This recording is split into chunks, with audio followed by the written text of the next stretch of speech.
বন্ধুরা, আমার ইউটিউব চ্যানেলে আপনাদের সকলকে স্বাগত জানাই। তো চলুন বিভিন্ন সুনামধন্য পত্র পত্রিকায় প্রকাশিত কয়েকটি বিশেষ খবর দেখে নেওয়া যাক। এখানে প্রত্যাশা ত্রিপুরা পত্রিকায় প্রকাশিত খবরগুলি হলো: ত্রাণ বন্টনের নামে রাজনীতি, গঙ্গা জলে গঙ্গা পুজো, নাকি কইয়ের তেলে কই ভাজার গল্প, করোনা সংক্রমণের জেরে গোটা দেশে চলছে লকডাউন প্রক্রিয়া, আর এই লকডাউনে সাধারণ মানুষের জীবনে নেমে এসেছে ঘুটঘুটে অন্ধকার। বিশেষ করে দিনমজুর, শ্রমিক, কৃষকদের পরিবারের লোকেরা খুবই কষ্টে দিন কাটাচ্ছে।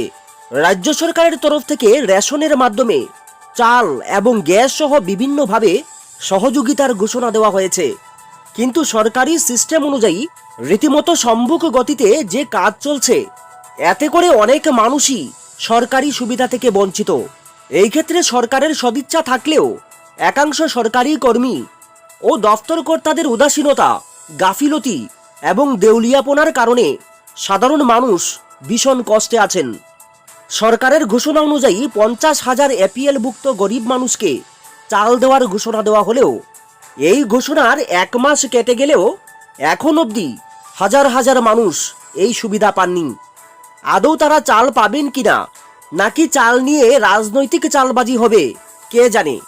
একইভাবে এপিএলভুক্ত 50,000 গরিব মানুষের অ্যাকাউন্টে এককালীন 1,000 টাকা করে দেওয়ারও ঘোষণা দিয়েছিলেন মুখ্যমন্ত্রী। এই মহৎ উদ্যোগও কবে নাগাদ বাস্তবায়িত হবে, এই নিয়ে প্রশ্ন উঠেছে। এক্ষেত্রেও বিভিন্ন সরকারি আমলাদের স্বেচ্ছাকৃত বিলম্বকরণের রাজনীতি একমাত্র দায়ী। তবে এই করোনা সংক্রমণের মাঝে ত্রাণ বন্টনকে কেন্দ্র করে এক নজিরবিহীন রাজনীতি শুরু হয়ে গেছে রাজ্যে। প্রায় প্রতিদিন সামাজিক মাধ্যমে এবং পত্রপত্রিকায় দেখা যাচ্ছে ত্রাণ বন্টনের জোয়ার। প্রশ্ন উঠেছে, রাজ্যের শাসক এবং বিরোধী উভয় দলের নেতারা যেভাবে দান দক্ষিণা করে চলেছেন, এতে প্রতিদিনের হিসাব অনুযায়ী রাজ্যে কোনো মানুষেরই অভুক্ত থাকার কথা নয়, কিন্তু এরপরও মানুষের সমস্যা যেন কাটছে না। প্রশ্ন উঠেছে, রাজনৈতিক নেতাদের মধ্যে কেউ কেউ নিজেদের বাড়িতেই খাদ্য ভাণ্ডার গড়ে তুলেছেন। একজন ব্যবসায়ী যেখানে অতিরিক্ত জিনিসপত্র রাখলে প্রশাসন ছুটে যায়, সেখানে রাজনেতারা খাদ্য ভাণ্ডার গড়ে তুললেও প্রশাসন নীরব। প্রশ্ন উঠেছে, কেন এমনটা হচ্ছে? প্রতিদিন রাজনৈতিক নেতারা যেভাবে দান দক্ষিণা করে চলেছেন, এই দানের উৎস কি? টাকা আসছে কোথা থেকে? রাজনৈতিক নেতারা কি নিজের পকেটের তথা গাটের পয়সা খরচ করে দান দক্ষিণা করছেন, নাকি এই ত্রাণ বন্টনকে কেন্দ্র করেও চলছে ব্যাপকভাবে চাঁদা তোলার কাজ? ত্রাণ বন্টন নিয়ে লাল সবুজ গেরুয়া রাজনীতি হচ্ছে। একইভাবে ত্রাণের নামে তুল্লা আদায়, চাঁদাবাজি এবং জুলুমবাজিরও অভিযোগ উঠেছে কিছু কিছু ক্ষেত্রে। রাজনৈতিক নেতারা কতটা স্বচ্ছতা বজায় রেখে ত্রাণ বন্টন করছেন, এই নিয়ে প্রশ্ন উঠেছে বিভিন্ন মহলে। ডাকাতের ঘরে চুরি করেই আমদানি হচ্ছে ত্রাণের অর্থ? যদি এমনটা হয়ে থাকে, তাহলে সবটাই হবে গঙ্গা জলে গঙ্গা পূজার মতো, এবং সোজা বাংলায় বলতে গেলে কইয়ের তেলে কই ভাজার গল্প। যাই হোক, ডান বাম রাম সব দলের মধ্যেই একদল সুযোগ সন্ধানীরা এই ত্রাণকে কেন্দ্র করে নিজেদের আখের গুছিয়ে নিচ্ছে। গরিব মানুষকে উপকারের নামে নিজেরাও ক্যামেরার সামনে পোজ দিয়ে নিজেদের মহান করার কৌশল চালিয়ে যাচ্ছেন। দ্বন্দ্বের একেই এগুচ্ছে আমফান, 16 মে আছড়ে পড়ার সম্ভাবনা। করোনা আতঙ্কের মধ্যে শুরু ঘূর্ণিঝড়ের আতঙ্ক। মৌসুম ভবন কিছু না জানালে জাতীয় বিপর্যয় মোকাবিলা দফতর অন্য কথা বলছে। 20 তারিখ নয়, 16 তারিখেই হানা দিতে পারে ধীর গতির আমফান। আবহাওয়াবিদদের অনুমান, বুধবার থেকে আমফানের শক্তি বাড়ার প্রক্রিয়া শুরু হতে পারে। আগামী 16 মে এই ঝড় আছড়ে পড়তে পারে স্থলভাগে। যদি ঘূর্ণিঝড় শেষ পর্যন্ত আছড়ে পড়ে, তাহলে অনেক ক্ষয়ক্ষতি হওয়ার আশঙ্কা রয়েছে। যদিও আবহাওয়াবিদরা এর গতিবিধির দিকে নজর রাখছেন। প্রায় দিন দশেকের বেশি সময় ধরে সাগরে তিতু হয়ে শক্তি সঞ্চয় করেই চলেছে এই ঝড়। এই ঝড়ের অভিমুখ এখনো দ্বন্দ্বে রেখেছে আবহাওয়াবিদদের। যেদিকে এগুবে সেই অনুযায়ী সতর্কতা জারি করা হবে হাওয়া অফিসের পক্ষে। রাজ্যেও এর প্রভাব পড়তে পারে, তবে সবই নির্ভর করছে এর অভিমুখের দিকে। আজকের ফরিয়াদে প্রকাশিত খবরগুলি হলো: এডিসিতে বাম শাসনের অবসান হচ্ছে 17 মে। গত 29 এপ্রিল আজকের ফরিয়াদে একটি সংবাদ প্রকাশিত হয়েছে।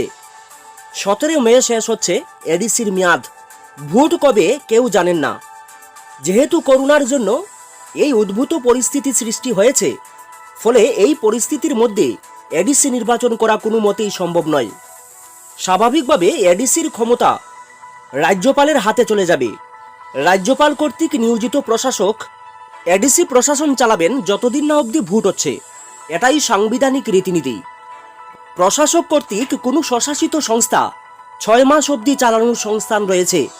6 মাসের মধ্যে নির্বাচন করে নির্বাচিত সংখ্যাগরিষ্ঠদের মাধ্যমে নিয়ম মোতাবিক চলবে। বর্তমানে যে পরিস্থিতি চলছে, সেই ক্ষেত্রে আদৌ 6 মাসের মধ্যে নির্বাচন করা যাবে কিনা তা নিয়েও সন্দেহ রয়েছে। যদি তা সম্ভব না হয়, তাহলে প্রশাসকের মেয়াদ বৃদ্ধি ঘটবে। মূলত রাজ্য সরকারের নির্দেশনায় এডিসি চলবে তা বলা যায়। পরিস্থিতি যদি স্বাভাবিক অবস্থায় থাকতো, হয়তো এতদিনে পাহাড় ভোট সম্পন্ন হয়ে যেত। বিগত 2015 সালের এডিসি নির্বাচনের ভোট গ্রহণ হয়েছিল 4 মে, ভোট গণনা হয়েছিল 7 মে। এডিসির মুখ্য কার্যনির্বাহী পদে রাধাচরণ দেববর্মা শপথ নেন 17 মে। তপ্ত হচ্ছে ভারত চীন সম্পর্ক। বিশ্বজুড়ে করোনা সংকটের আবহেও ভারতের বিরুদ্ধে রণংদেহী মূর্তিতে যেন অবিচল চীন। কখনো ডোকলামের স্মৃতি উস্কে উত্তর সিকিমের নাকুলা সেক্টরে ভারতীয় সেনার সঙ্গে সংঘর্ষে জড়াচ্ছে, কখনো আবার লাদাখে প্রকৃত নিয়ন্ত্রণ রেখা এলওসি বরাবর এলাকায় দেখা যাচ্ছে চীনা চপারের আনাগুনা। ভারতের কোনো রকমের প্ররোচনা ছাড়াই গত কয়েকদিনে আন্তর্জাতিক সীমান্ত এলাকায় পরিস্থিতি সরগরম রাখার প্রচেষ্টা শুরু করেছে চীনের সেনাবাহিনী। করোনা সংকটের মোকাবেলায় যখন গোটা বিশ্বই লড়ছে, তখন ভারতের বিরুদ্ধে চীনের এই আগ্রাসী মনোভাবের কারণ নিয়ে প্রশ্ন উঠতে শুরু করেছে। ওয়াকিবহাল মহলের মতে, করোনা সংকটের মাঝেই ভারতকে চতুর্দিক থেকে ঘিরে ধরাটাই যেন উদ্দেশ্য হয়ে দাঁড়িয়েছে শি জিনপিং সরকারের। দাউদের সঙ্গে ষড়যন্ত্র, লস্করের নাশকতায় আশঙ্কা। করোনা আবহেও নিজের স্বভাব পাল্টায়নি পাকিস্তান। গোটা বিশ্ব যখন কোভিড-19 মহামারীর সঙ্গে লড়ছে, তখন ফের ভারতকে রক্তাক্ত করার চক কষছে পাক গুপ্তচর সংস্থা। গোয়েন্দা সূত্রে খবর, আন্ডারওয়ার্ল্ড ডন দাউদ ইব্রাহিমের সঙ্গে হাত মিলিয়ে ভারতের ফের 26/11 এর ধাঁচে হামলা চালানোর পরিকল্পনা করছে পাকিস্তানি জঙ্গি সংগঠন লস্কর ই তৈবা। অভিযোগ বিজন্দরের, রাজ্যের জোট সরকারের মুখ্য কাজ কেন্দ্রীয় সরকারের স্তুতি করা। রাজ্যের বিজেপি আইপিএফটি জোট সরকার কেন্দ্রের কাছ থেকে দাবি আদায়ের সংগ্রামে সামিল হবে না, তাদের বরং কাজ কেন্দ্রীয় সরকারের স্তুতি করা। এই প্রেক্ষাপটে অতিমারি মোকাবেলায় এবং পর্যুদস্ত আর্থিক অবস্থা থেকে উত্তরণের জন্য দলমত নির্বিশেষে জনগণকে ঐক্যবদ্ধ করার কাজে বামপন্থীদেরকেই সামনের সারিতে থাকতে হবে। অভিমত রাজ্যের বামফ্রন্টের আহ্বায়ক তথা সিপিএম কেন্দ্রীয় কমিটির সদস্য বিজনধরের। ত্রিপুরা ইনফোতে প্রকাশিত খবরটি হলো, এলপিজি সিলিন্ডার নিয়ে অনিয়ম ও দুর্নীতির অভিযোগ। এই সমস্যার সমাধান খুবই জরুরি। এলপিজি সিলিন্ডার নিয়ে অনিয়ম ও দুর্নীতির অভিযোগ উঠেছে। অভিযোগের তীর রাজবাড়ির ভিতরে একটি এজেন্সি ও ত্রিপুরা এফএক্স মার্কেটিং এর একাংশ কর্মীদের বিরুদ্ধে। এদের সাথে পরিচয় থাকলে কিংবা ওদের ম্যানেজ করতে পারলে সব হয়ে যায়, মানে সিলিন্ডার পেয়ে যাবেন। আর পরিচয় না থাকলে তো কথাই নেই। এখন না তখন, আজ নয় কাল করতে হবে। প্রতিদিন আসুন, অপেক্ষা করুন, ডাকলে পাবেন। তবে এটা ঘটনা কিছু গুজে দিলে সব আসান হয়ে যাবে। কাউন্টারের এক একজন তো ফুলে কলা গাছ। ওদের একটাই কথা, গাড়ি আসেনি, রাস্তায় আছে, এলে পাবেন। আবার বলে দেওয়া হয় 10-12 দিন লাগবে। বই জমা দিয়ে যাওয়ার পরামর্শ দিয়ে থাকেন। আবার দেখা যায় সাইকেলে চাপিয়ে এক একজন 2-3টা সিলিন্ডার দিব্যি নিয়ে যাচ্ছে। সকালে নিল তো আবার দুপুরে বিকালে আসছে, একইভাবে নিয়ে যাচ্ছে। আবার ভুতুরিয়ার মাঠেই চড়া দামে সিলিন্ডার বিক্রি করে দিচ্ছে। লকডাউনের বাজারে তো দিব্যি কালোবাজারি চলছে। সবাই জানে এদের মহিমার কথা, কিন্তু জানলে কি হবে? প্রতিকার তো নেই। আগেও ছিল, এখনো আছে, তবে এখন বেশি। এখন তো লকডাউন, সবার মুখে মুখে এদের রাম নাম। ভোক্তাদের 12টা। কি করা যাবে? অফিসার কে কাকে বলবে, কোথায় অভিযোগ জানাবে, তার দিশা নেই। 650 টাকার সিলিন্ডার দিব্যি 1000 টাকা বিক্রি হচ্ছে। এক চূড়ান্ত অরাজকতা।